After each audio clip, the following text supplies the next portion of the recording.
On today's episode of Unbinged, we're breaking out everything from The Pitt Season 2, Episode 1. Pretty much everyone is back, even Dr. Druggy, so that's cool. Dr. Robby's going to go on sabbatical. Sure, let's see if that happens. And then someone's getting free childcare today, so yay, The Pitt Season 2 is back. All that and more on an episode of Unbinged, starting now.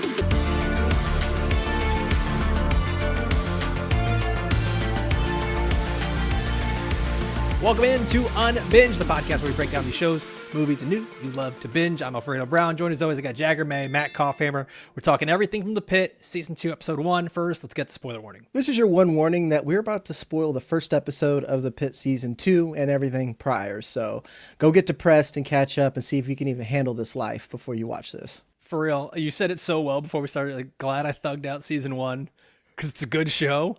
But man, like the depressies and the anxieties are all just right there. They're bubbling up again right now, Jag. Yeah, and this episode starts like the first one. Like when I first watched The Pitt Season 1, I was like sick at home, and it was one of those where I'm like, I'm too lazy to change this, but I'm not like in it. But like I told you guys pre-show, they start one finger at a time before they just like go back door. Just break through that ceiling. Is that what you're saying? Exactly. Remember, exactly. The oath is do no harm, so they got to do it slowly. Yeah, I knew you were about to say some fuck shit, Cough. I really knew. Literally fuck shit.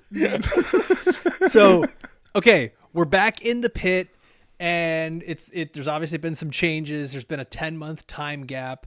What is the storyline that has the most attention for you right now? I don't even want to say your favorite, but the thing that like every time that is on screen, Jag, you are just locked in. Whose goddamn white baby is this? That's right. I know that's right. It felt like SNL Black Jeopardy. You just gave the answer. I'm like, that's correct. It's goddamn white babies. For real. Okay, I had my theory. Have any of you guys? What was it? Just me with the screener, or is there a patient in the waiting room that is deaf? Yes. Yes. That's how I read that scene. So is she you would maybe think you'd the be mother? extra careful about the baby, you know. I don't know. I don't think but like it's her they baby, played though. they played the message. So it was like the way they edited this, where they played the announcement over the PA system. Not that the mom is gonna like stand up and be like, oh shit, that's mine. I left it in the bathroom. My bad. You know, like Sorry. it's a necklace. But the fact that they cut that explicitly with the announcement, and then they pan back to this patient who we assume is deaf in the waiting room, it felt too coincidental, and the show doesn't do anything on accident. That's where my head was at. I like caught that read. too. Yeah. I did not. I didn't put those two I really together. hope it's not a problem with the screener where we lost volume for a second, because I totally took this as a deaf patient. I actually didn't take it as a deaf patient, but like we talked pre-show, we've all got different perspectives, so this should be fun. I didn't know if it was like a red herring type situation where it's just like, all right, let's do this slow pan and like, you know, to this person who's sitting here and then see what happens. Cause I'm just like, well, I'm going to assume they are at least involved with this baby. But to me, that's like the most interesting storyline. And even to get all the way to Dr. Al Hashimi, that's like the one time she stopped spitting the fucking codex, the ancient Jedi texts and shit like that. She's like the one time she shut the fuck up. What about you? What's your storyline? So initially, I remember in season 1 we had the daughter-mother thing where they thought that the daughter abandoned the mother with dementia, and then we found out like she fell asleep in the car. So I don't think they're gonna run back that playbook for this season with the baby. So I think we might actually have an abandoned baby storyline, which I think would be interesting. They left a note. So did they leave a note?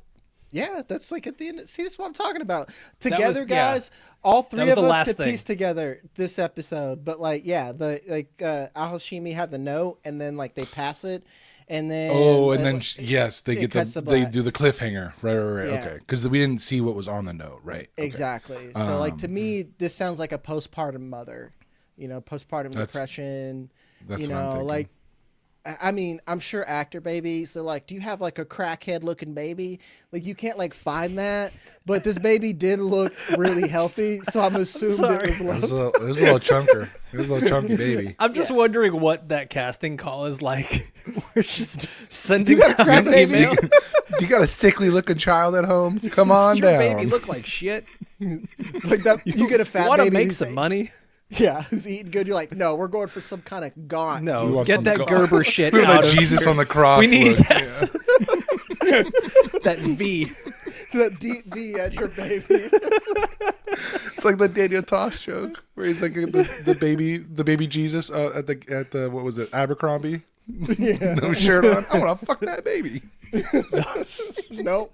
Thank God you gave context, but no. FBI agent who watches our show, that was a It's reference. a 20-year-old joke. Oh, I'm Smash that sorry. like button. Kof, did you say what your favorite storyline was? Is it also Baby? I'm actually, I mean, baby's up there, but I'm actually more intrigued by Dr. Robbie's last day and how he's handling that, because he seemingly cannot give up any sort of control at all whatsoever. And it's like, baby girl, you're about to go away for 3 months. Things are going to change while you're gone. You better get used to it. I don't know what it is. I don't like when you say Baby Girl. Hmm. Jag says that it sounds cool. I'm going to keep, well, of course it does. Jack's saying it. Jack's very Well, cool. I think it's fine. I'll allow it, Cough. You know, Alfredo's wrong. I'll allow And it. it makes all I care Alfredo about. uncomfortable, so that's actually it's a plus win-win. for Double me. allow. It's a win-win-win for everybody right now. Yeah. Good to know. I'll say this. I don't know that I'm locked into this storyline, but I'm most concerned with this storyline because we've seen this with Dr. Santos, where any type of patient where there's a hint of abuse, she gets like really locked into it. And so this little girl with the bruises all over her body, who like, it is seemingly set up that she is really good at giving these scripted answers. I fell down the stairs, soccer practice with no shin guards, yada, yada, yada. These are intense hits on her body. She's bleeding urine. Like or she's urinating blood. Like there is a lot to this situation. I don't know how I feel about it. I'm locked into that storyline, but I don't know how I feel about it because I feel like now Dr. Santos sort of keeps becoming this like champion of the people where it's a one-note character, and I don't want that for her. Like I don't want this to be a thing where every time someone comes in with a bruise, she's like, "How are things at home?" You know, like I feel like we're getting to that a little bit with her. I could also Counterpoint- see it being. Oops, sorry. Go I'll ahead, let you Toph. go, Jack. No, go Okay. ahead. I was gonna say I could also see it being a red herring because me as a child, I was reckless as hell. I played football. I climbed trees. Like I did all sorts of stuff that like I left. I know, right? But it literally left bruises all over my body. And I had a teacher come up to me one time. And she's like, "Is everything okay at home?" And I was like, "What are you talking about?" Like, I had no awareness of my physical appearance causing concern because I ran into shit in other people and like I was a boy though. So I wonder if we might be getting that red herring where I'm just saying I ran into shit. I did. Your teacher just sees a little blonde boy with glasses walking in. Just Camp Scatabooing everywhere. His head I first. literally, yes, that was my mentality at football practice. Like, if there's something in front of me, run through it. Don't go around it. Your teacher, other teachers are asking like, "What's wrong with him?" And your homeroom teacher's just watching you eat a bottle of Elmer's glue, and they're like, "That's just Matt." I was gonna say like Matt's over there chewing on pencils. He's the one with the 8-up pencil in the back. And shit. Matt, were you the kid that everyone's like, he bites people? Like, don't get too close. No. I wasn't. I was the quiet kid. I just looked like I was. That's not abused better. Because no, it wasn't. The quiet kid that looks abused, you'd be a patient on this show for sure. Your teacher's But in that's right, what dog. But that's what I'm saying Yeah. is there was nothing wrong at home. Like I wasn't being abused. I was just a reckless child who had no regard for my own personal safety. So I wonder if this storyline may be a red herring because we already got in season 1, she was correct. Like she had that pedophile dad. She confronted him and seemingly she was right. So I wonder if we're going to get a storyline where she goes down the path of this child is abused and it blows up in her face. And that could be a dynamic want episode at some point. I disagree. I think that I don't think it's a red herring because she's peeing blood, man. Like if anything, Hey, you get hit it's- in the kidneys, yeah. I mean, what the fuck are you doing to get hit in the kidneys, man? Is she over here doing Soccer She was ball. saying she was playing soccer and like, you know, And you're peeing blood that long? That's child abuse for neglect, man. Like little kids. Yep.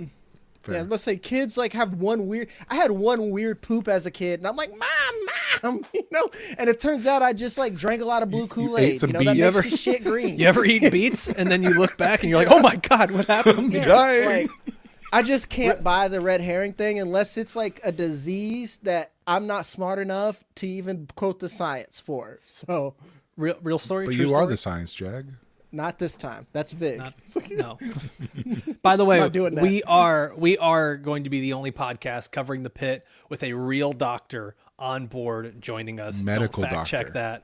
Medical doctor, not like a doctor of literature or things like that. This is a guy who works in a hospital. Don't fact check it. Don't look around. It's gonna RFK be would us. hate We'll him. have- Let's put it that way. He's legit. So, Spitting facts. By the way, funny story, true story. I had never had a beet growing up as a child. Never ate one. gross.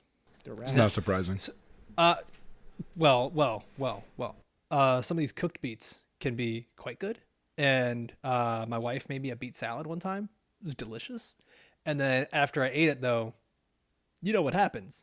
You go to the bathroom, and it's just like red everywhere. It looks like the scene from Carrie or The Shining.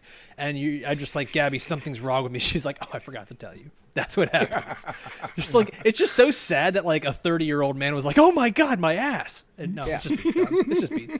And that's like, to me, to go Embarrassing. back to the little girl, it'd have to be like the perfect storm. She's like, yeah, literally all these things happen. I'm the world's clumsiest child, and I have a hyperfixation of beats. So like, that's like I just like, I can't quite buy it. And then to your point of a one note character, I don't think she's one note, dude, because I'm going to be honest, Because she's also a bully. yeah, because like one, she was right about the abuse. Two, most of that time in season one, she was just trying like dodging strays from Langdon's bitch ass the entire time. So I like the fact that Langdon has been gone, and in this time off screen, maybe Dr. Santos has established herself as a fixture within this hospital with a role. Because it's not just a role where like I'm a surgeon. In our workplaces, we have our social roles too. It's like I used to be the guy who would bring food, you know, when I worked in the office with people. I'm like, here, guys, I brought donuts or a Danish or bagels. I'm going to be a dick to you the rest of the day, but here's this, you know, Right. that's kind of our thing. Enjoy the Preemptive Boston apology. cream. So, but like the thing with her is like it's funny because the Dr. Langdon thing reminded me the other way though. It's like is that just kind of her character too, where she's just like constantly She's looking to do the hypervigilant. righteous thing, hyper vigilant, like where she's just like Dr. Snitch, you know. Not saying that there's something wrong with that, but like because she's doing the right thing. But I almost wonder if like doctors are innately, they tend to be good people that want to help and save and do things right. Like it's. So I wonder, is that almost end up becoming the storyline where it's like her desire to constantly do the right thing does backfire on her? That's why I lean into what you're saying. Like I do think it might be a red herring here. Y'all And wild. especially with her, especially Y'all with her are being, she's an abuse victim herself, and she's a, you know, she has that history. So unfortunately, though, when that happens, though, it could color her entire perspective, and so she could be seeing an innocuous situation, but from her perspective, looks very sinister. So I wonder if they're going to play with that at all. Yeah, Jag? I guess I got that from well, what you're saying is what I got from what's her name? What's her actual name? I just know her as Fiona Fiona Dorff. You know the Doctor. Oh shit. Oh yeah, I forgot her name. Oh no, fucking this up, y'all. we Yeah, are. we I are. wrote down every other character's name You except literally hers. have every's name but that Every one. single character's name except her. Yeah. The one who like her son was there She in had- the waiting room with them during the She shooting. was on in house season one. arrest. Yeah. I'm Yeah, getting yeah. it. I'm getting it. I'm getting What it. is her I'm getting it. name? I'm getting it. I'm getting it.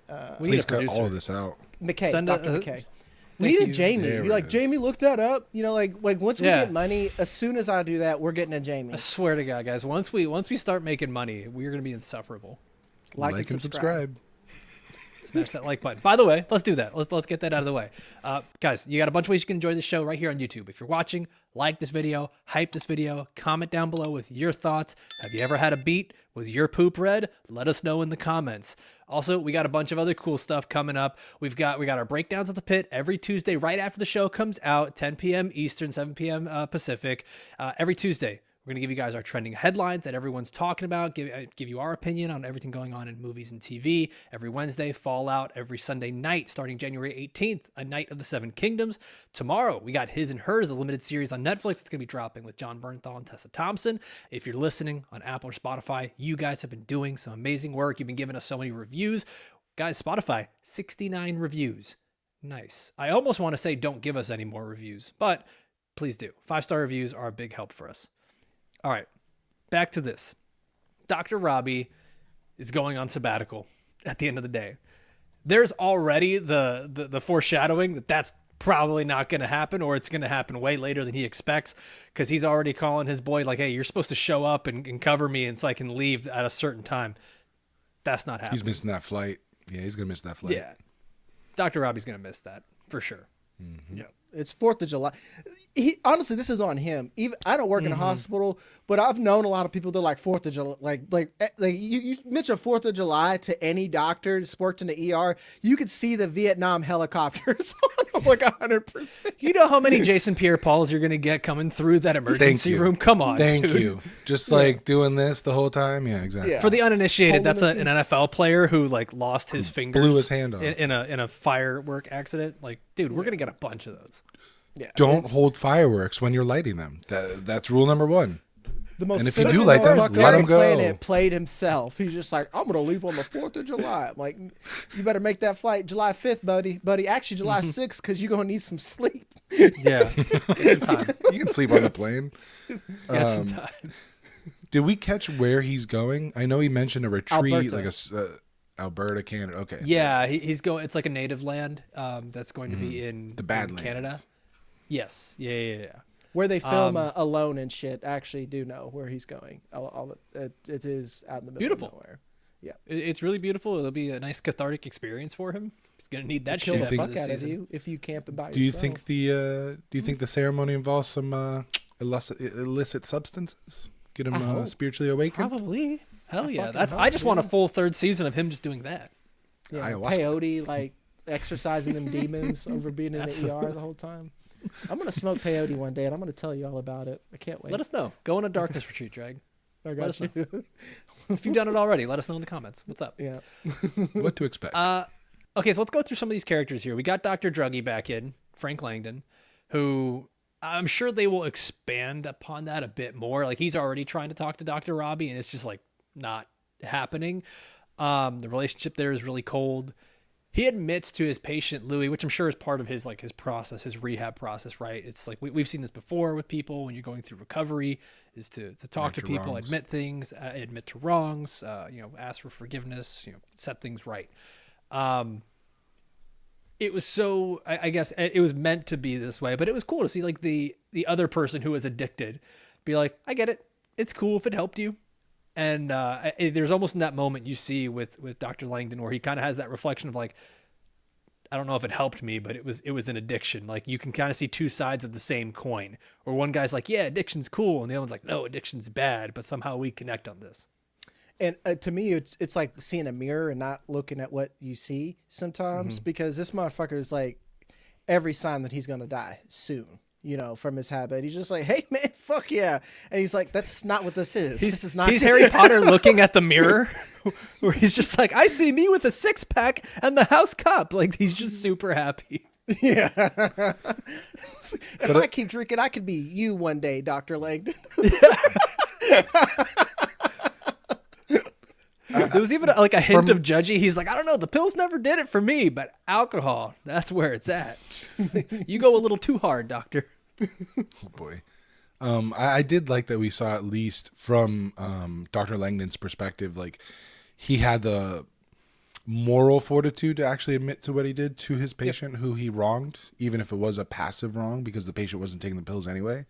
So I think that just shows like at the end of the day, he does have a good character even underneath the addiction. And I think that's important because so many pieces of media demonize addiction and the people who are in the throes of it, that I think it's important to show that there's still people at the end of the day. They still have wants, desires, goals, dreams, all of this.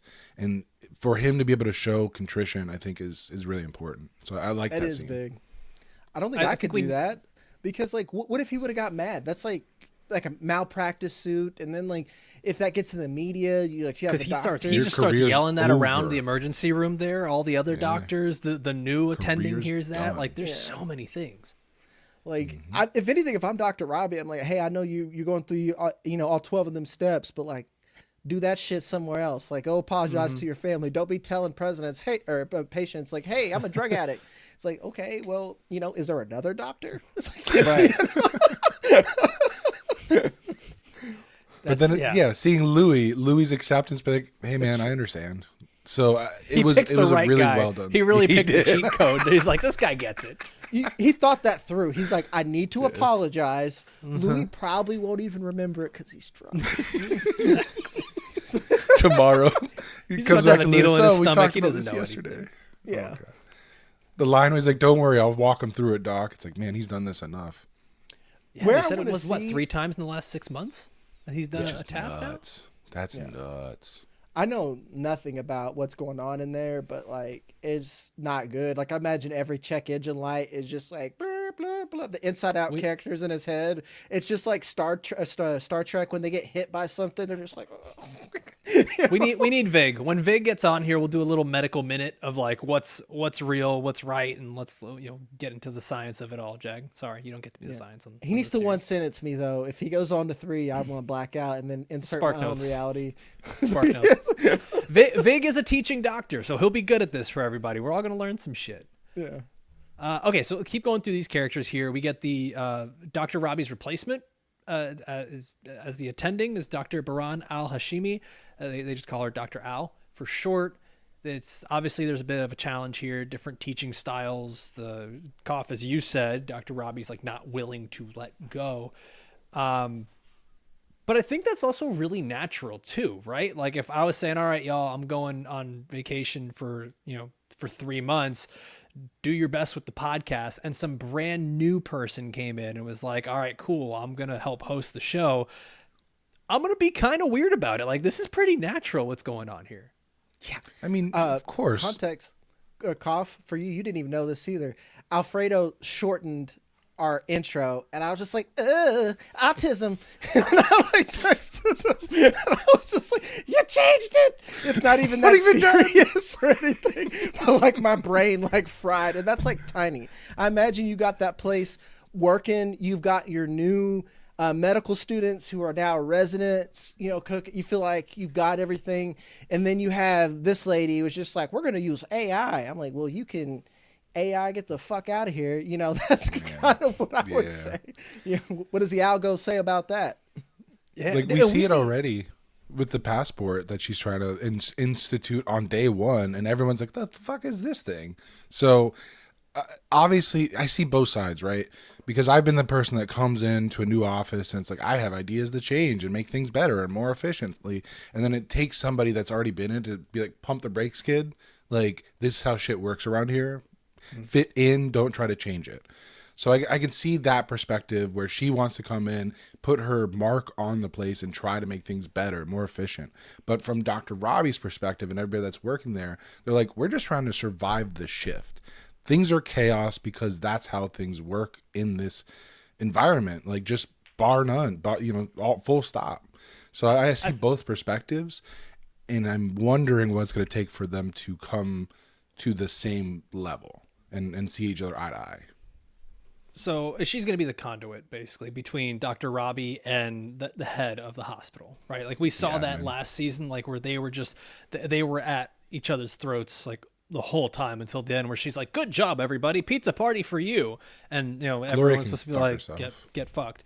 But, like, so I do think that Dr. Robby, one, is going to have to see more of the admin side, and, like, having someone else who is like, hey, we are on the same team, you play the same position as me, you are like, maybe she can reach him a little bit better than an admin can, but also vice versa. Like, he's going to be showing her what it's really like. Like, you can't just be the corporate stooge coming in here doing whatever admin wants you to do, setting up new fucking passport things and like the whole thing of like, hey, let's get rid of the name The Pitt. And he's like, oh, okay, so you've been talking to the higher ups, right? It's just like, there needs to be that balance. I think that's what we're going to end up with here is like Dr. Robbie's going to have that moment towards the end of the season where he's going to realize there are things he has to do, but he's going to go take that time off, and she's going to sort of break. But there is going to be that building tension between the two of them until it eventually blows up. Like that's just what this character's here for. I love his dig at her about the... Sorry. I just want to say, I love when he was like, does the VA even have a trauma center? And she's like, we see things. That's actually... I like that. You actually set me up with a segue. I have a little sympathy for her just because she doesn't know, but that's the problem is she doesn't know. As someone like Alfredo, you've been with me in meetings. I'm 100% that person. It's like, this is dumb. This is dumb. Here's what we should do. Here's what we should do. Here's what we should do. But one thing that I have learned is that I should learn why things happen the way they are. Because I actually learned that from a job and being on the other end, where they brought in this new guy above me at a tech company and I was at. He's like, we need to do all these things. I'm like, buddy, you haven't even logged into the fucking CRM yet. Like, this is a shit show. Like, get the fuck out of my face with all this. And, like, it's the little things when you say differences in teaching style. Robby has a reason why he teaches that way, because he wants you to have the tools to be your own boss. Because when shit hits the fan, he's like, hey, I'm... Like Enterprise rent a car. Enterprise? Yeah, exactly. Thank you. That's from Ted, right? It is. Yeah, that's from Step Brothers. Yeah. Thank you for catching that reference. Like, he's like, I got my hand in someone's chest, like pumping someone's like heart, and you're gonna come up with me the question, because that's what she's doing. Is she's setting up an environment where people are always gonna have to go to her for things, and in a VA clinic, you're never going to have the volume where that's going to be a problem. But as we've seen, one fucking bad day, and what are you going to do at that point? You got a medical student like, oh, Dr. Al, I have a problem, blah, blah, blah, medical jargon. And then she's like, oh, medical jargon back. I'm busy. And this is all I hear. Rabble. Yeah, exactly. And like, patients are going to die because you can't move fast enough. Like, it's teaching critical thinking. And which brings my point, her AI shit is bullshit, because we lose cognitive and critical thinking because we can't even like formulate a thought. What's like, let's ask Chat GPT first. I'm like, oh wow, thank you. You know, we like you should do your own research for certain things, just not like vaccinations. Like, go to a doctor. Just don't stop at the Google AI overview. Keep scrolling. Keep scrolling for actual sources. I had that talk with. I bring them up all the time. My little brother-in-law and sister-in-law that live here with me. She's 14, and she would look at the Google AI thing, and that's it. Like, and I was like, well, you know, Sophie, you got to like scroll down a little bit more, click an article, like read a source, like figure out what the hell's going on. She's like, ew, you actually read the articles? And I'm like, yes, you dumb child. Like, that's, of course. Dude, we got a whole generation that's not going to be doing that shit anymore. And I know there's adults our age that don't do it either. Like my nephew, like we grew up in the generation where it's like we used Wikipedia as a jumping off point. Like, Wikipedia was the first stop, but you had several other stops along the way before you formulated your final thought.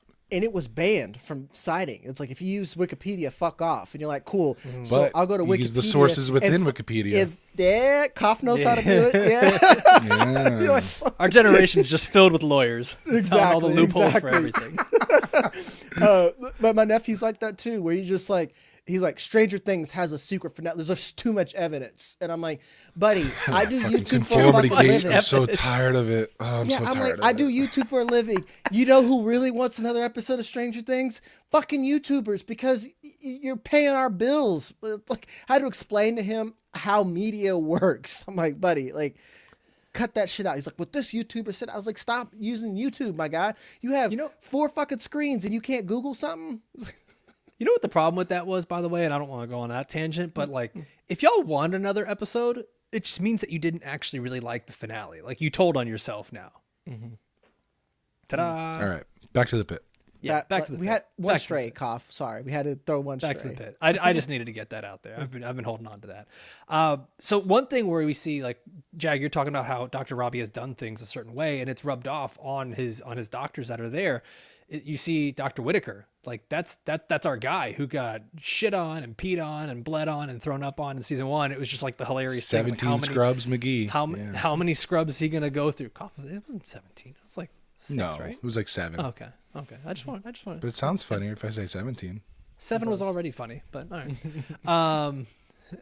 But we see him like that sort of growing up moment for him, where he's not only taking charge in the patient's rooms, but when a patient passes and he's teaching lessons, he's there to say like, hey, we do something in this hospital where we take a moment to respect this person, respect their life, and have a moment of silence. This was someone's father, son, brother, whatever it is. And I didn't catch it. He doesn't know that Dr. Robbie's there, right? No. Dr. Robbie just sees it, and he's just like doing the fist pump, like this worked. He's a proud dad in the stand that like who's never said I'm proud of you, and he just nods. Like that's what it was. Yeah. And he didn't come in and like, you know, steal his thunder, because sometimes someone's like, yeah, I taught him that. Thank you. He just let him be the fucking boss. Way to keep the traditions going, kid, and just like slap him on the ass and walk away. Yeah. Nice. Hey! I do like how Dr. Whitaker is like, hey, curly-headed fuck, like this was a human being. It's not just not a number on a chart. Like respect his humanity. Langdon Jr. He was Langdon Jr. on there because it's like I could be doing something else. I'm like, hey, motherfucker, those type of people piss me off, man. I used to be like that. Someone like, granted, if you've watched Whiplash, band at a competitive level, music is incredibly abusive. I got slapped in the face in the 7th grade for talking to a sophomore about doing something wrong. Like he slapped me straight across the fucking face. I saw drumline. I get it. The sophomore slapped you, not the teacher. I thought the teacher. Not slapped the teacher. You. I was not like, the God damn. No, he would have went straight to jail. But like, but like that's straight to jail. But that's like I had to learn that lesson several times, that like there is a level of respect when you come to a place, and then if you give that respect, then your voice is heard. But if you're just going in there being loud, and like low-key Santos, to go back to her, she had to learn that too. Like even when she was right, Dr. Garcia's like, you need to shut the fuck up. Like, you know, and like, she's still a little bit on that tip where she's just like, yep, I'm looking to do multiple specialties, still considering surgery, like still trying to, there's like a little bit of those things that still make her rough around the skill to back it up. Yeah. She's still got that. I would have said that too, for real. Like, it's on the borderline. You're very much, Jag. You are Santos coded. 100%. Yeah, I'm mean as shit. Cough. Who are you? Whitaker. I'm probably closer to Whitaker. Yeah. Yeah. I got no idea who the fuck I am. You're Langdon. No, I'm not Dr. Druggy. Relax. No, with that. I think you're Dr. Samira. You know, you're like very on, like when you're locked in, dog, you're like, and I mean this as like, hey, I'm gonna take that because she's the plot that I watch on this show. Yeah. And I mean this as a compliment to you, where Samir was the red herring on drugs. Like when you're locked in, dude, you're like a psycho, and like that's a superpower. You know, like homie ain't on drugs; he's just cooking right now. Just get the fuck out of the way. You know that's how I say like your character is at. You know, I'm a little bit Mel King because like a little autistic. You know, bless her. Yeah. I love her so much. Let's talk about her. Let's talk about her because you're talking to yourself, Dr. King. Do you need something? I love Data so much. Such a good scene. That was such a good scene. I love that about this show. When they have the funny moments, they're not asking for laughs. They're just doing shit that is genuinely hilarious. Like things that we would say and do. I love that scene with Dr. King. You can kind of tell throughout the episode she's down, she's distracted. We find out that she's got this malpractice lawsuit deposition, and she basically immediately just You put the Mel in malpractice? Fucking Dr. Santos. But she immediately finds out, like, oh, every physician's got one of those. It's just like, you know, it's a battle scar, right? Kopf, you were talking about this beforehand, that you're like, that's going to come back to bite her. Like, who knows how long this thing will go out, and like, what if she is found guilty or something, like, and it's going to potentially mess her up with a patient going forward. Yeah, a character like Dr. Mel, who is a little bit on the autism spectrum, and B, tightly wound normally. Like, they haven't come out and said it, but like, it's there. She's a good doctor, for her man. Yeah. But she's also they don't very, need to very say it. fair. She's also very, very like highly wound, like tight. And so a little blemish is enough to cause that to unravel. And so when you're in an environment like the Pit where it's already super duper stressful, and she's already shown us from season 1, like there are certain triggers that like just make her kind of melt down for a minute. This is adding to that. And I could see this very much coming to play in a few episodes where she makes the wrong choice because she's so distracted, or she makes the wrong call, or she misses something. And then that just compounds on top of what she's already experiencing. So with a medical drama like this, it makes sense from a writing perspective to add that in. And so we're getting that little breadcrumb foreshadowing now. Mm-hmm. I agree with Kopf. Like, especially it aligns just with her, we don't know, but like we can all assume diagnosis, that like for me, like again, this morning I had a meltdown. I get up every morning and I have the same fucking routine every morning. And now my nephew's gone back to school and the entire house has decided to be healthy. I'm like, why are you in the kitchen at 6:30 in the morning? And like, it's very normal. Like this is Jag time and wants to eat, but I'm just mad. And there's nothing, like he did nothing wrong. I'm doing nothing wrong, but I have to deal with those feelings. But when you're in a hospital and you have something that's actually fucking wrong, like an actual, what is it, a lawsuit going on, and shit's about to hit the fan later, how much of this is gonna like we're gonna see Dr. King in that room that we saw Dr. Robby in having a crash out moment. I fully expect that. Mine, and not to take away from, actually no, I got one more thing on Dr. King. Shout out to Homie for hitting on him. That dude had game. He was doing that mirror shit where you're just like, oh, I hate caffeine too. I'm like, that's a little sociopathic. Don't do that.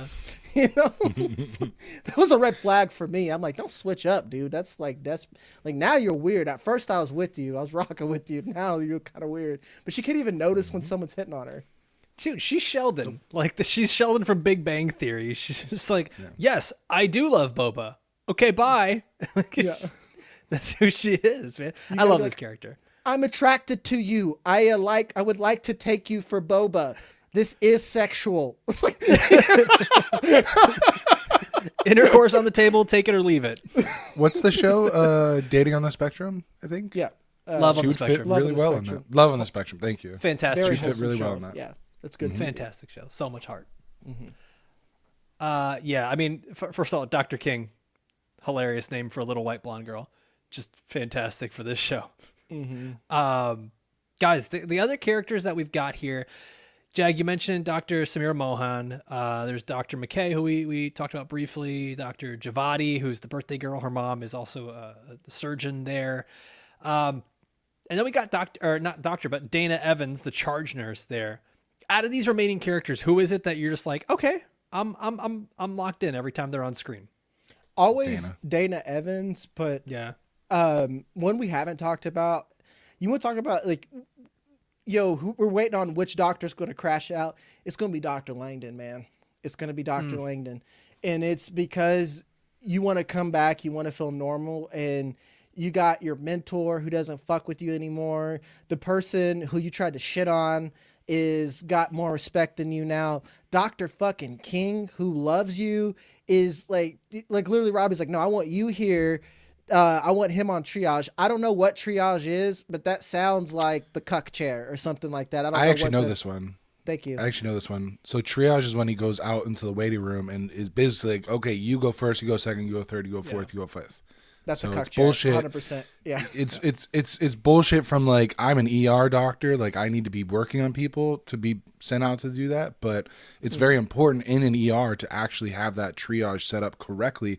Cause like we saw with the shooting, we need to know who's a red, who's a yellow, who's a green. Cause that's going to be our priority of who to save first and like who can wait. So it's a very important job, but it is kind of one of those like go clean the toilets kind of task. Jag, I think you're right that there's going to be a semblance of a crash out here, but I think it's going to be something not necessarily like a total breakdown. I think it's going to be one of those moments where he is, not only has he been humbled by this whole thing of having to leave, but it's going to be the moment where he's humbled and works his way back up. Like, I think we need this character to have a good character arc and like get back into good graces. Like because of what you said, Kopf, the way that addiction gets portrayed I think we've had enough of the negative with this character. I think we actually kind of need him to be seen in a positive light and like willing to be the teammate and not the dickhead. Because out of everyone in season 1, like he was most to me a villain in that first season. Yeah. If we're gonna pick like who was the asshole. Yeah. He's most confrontational for sure. And but at the end of the day, from my limited medical expertise and knowledge, like he seemed like a good doctor. Like he seems like he knows what the fuck he's doing, and that's important. But he needs to learn how to be a better teammate, like you're saying. So hopefully he gets that humbling, and he gets that like, okay, I can't keep continuing on as the dickhead. I need to change myself too. And I think we got a little bit of that with his Louis confrontation. So yeah, and to give him credit, he was a good teammate to everyone but Dr. Santos, and that's and that's kind of drugs, you know. And where I think he's going to crash out is like, maybe I'm inserting myself into this character, but I would be upset to feel like no one had confidence to believe in my ability anymore, you know, because an addiction is its own thing that does affect your ability, but it's not like he made like a doctor mistake where like he did some doctor death type shit. And like, I'm curious, and like to say like crash out, the only thing I think of that I'm really showing how millennial I am is Harry Potter, Order of the Phoenix. And right now Robbie's Dumbledore. And, you know, Langdon is like, he's going to scream. He's like, look at me, you know, like freak the fuck out. Because, did you put your name in the Goblet of Fire? Yeah, we're going to have like that type of just freak out. Because like Robbie's like going to not right now him for 12 hours. You know? Yeah. And then he's like, I'm out the door. We'll talk about this in 3 months when I get back. And then Frank's like, no, we talk about it now. Yeah. No, Daddy, no. No, Daddy, no. That's a great movie. Okay. So we've talked about most of these doctors here. There's one more patient that's left. We can't, it's so hard to get to all the patients, all the doctors. It's like 20 something characters to get through in a show. But one that's really standing out to me is this Mr. Williams guy who is being treated by Dr. McKay. And he starts off where you're like, oh, this is just another like dickhead like we saw in the first season who goes out and punches Dana. The way it's saying like, don't add all the extra shit. Yeah, that's who that character was? The first season, yeah. Doug Driscoll was the first season. I don't remember. I just remember him as the guy that punched out the nurse. But yeah, like he starts off with don't add all the extra shit to, you know, my deductible's already, you know, a nightmare. Then he has to be convinced to get an x-ray, and like the process of this has just been sort of adding the breadcrumbs and putting together the puzzle pieces. Are we thinking this is just something where, I don't want to get into like theories, but are we thinking it's just something that it's like a concussion that's affecting him, or we're like leaning into something like maybe a brain bleed that hasn't been seen yet? Or is this maybe a person who has severe memory loss? Yeah, I'm thinking this is like a Dr. House, like crazy something where like I was just about to say, we've seen enough medical dramas where you're like, this isn't a regular thing. Exactly. This is like, hey man, we pulled this one way out of Grey's Anatomy, which is a medical book, not just a show, FYI, for those who may not know. Is there still fucking? Yes, of course, man. How do you think life is created? But, you know, like...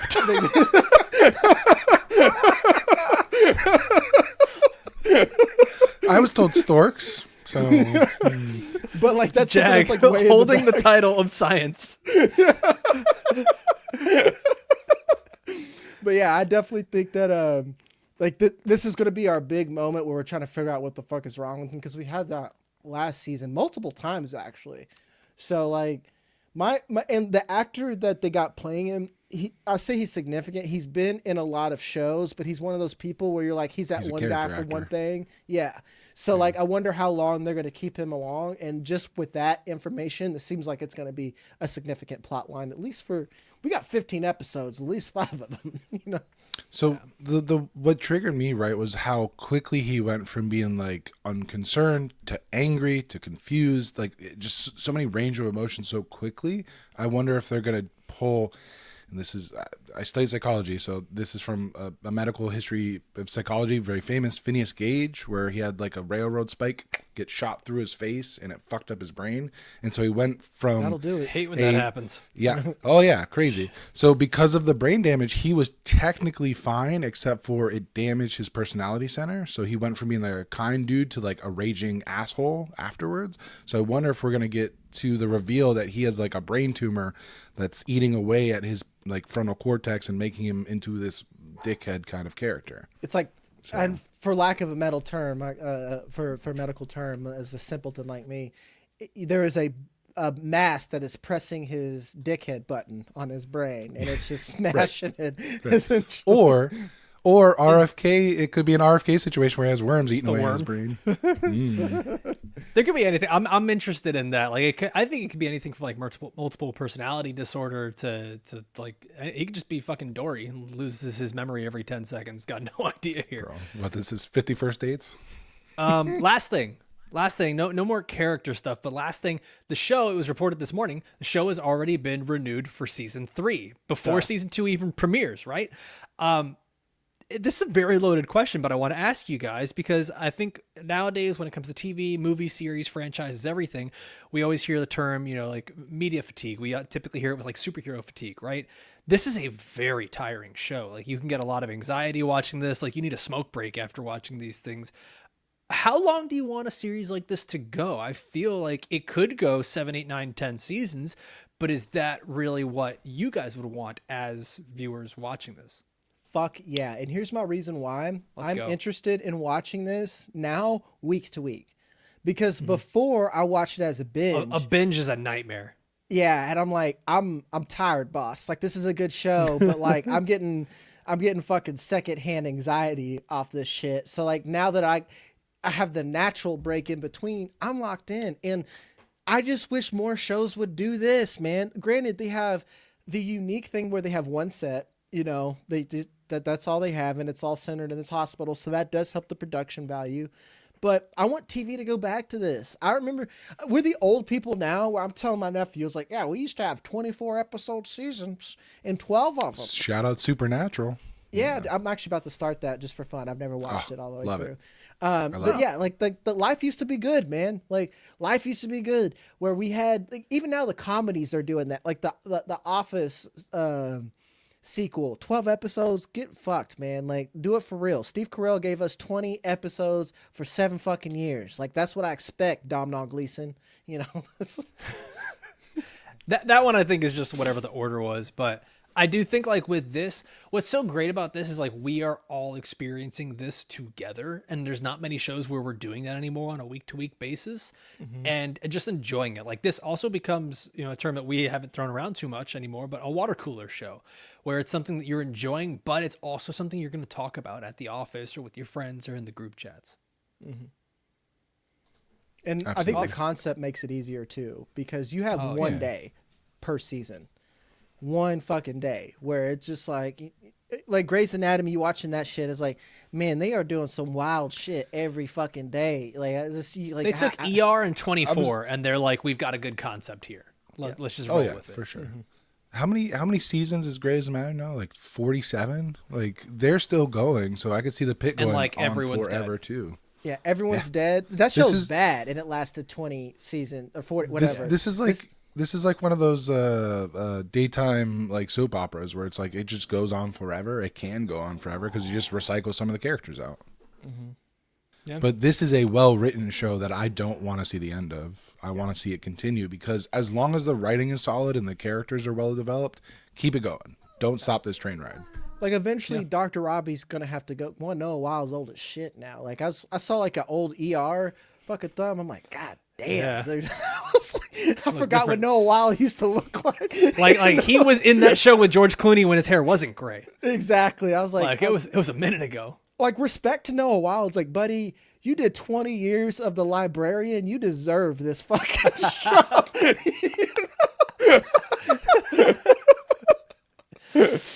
All right, well, it feels good to be back in the pit, man. It's awesome to be here. We're going to be with you guys for every single one of these episodes. And like I mentioned, we're going to be dropping these episodes immediately after the shows drop on HBO Max. So after you watch that, come on over to YouTube and watch with us. And then the shows will be up on Apple and Spotify the very next morning, so you can listen to it before you go into work. Or, you're like in the kitchen, like Jag, just Winnie the Poohing and making some breakfast and listening to a podcast. It's a great way to start the day. As always, I want to thank everybody for watching and listening all the way through. For myself, for Jag, for Kopf. We'll see you next time. Adios.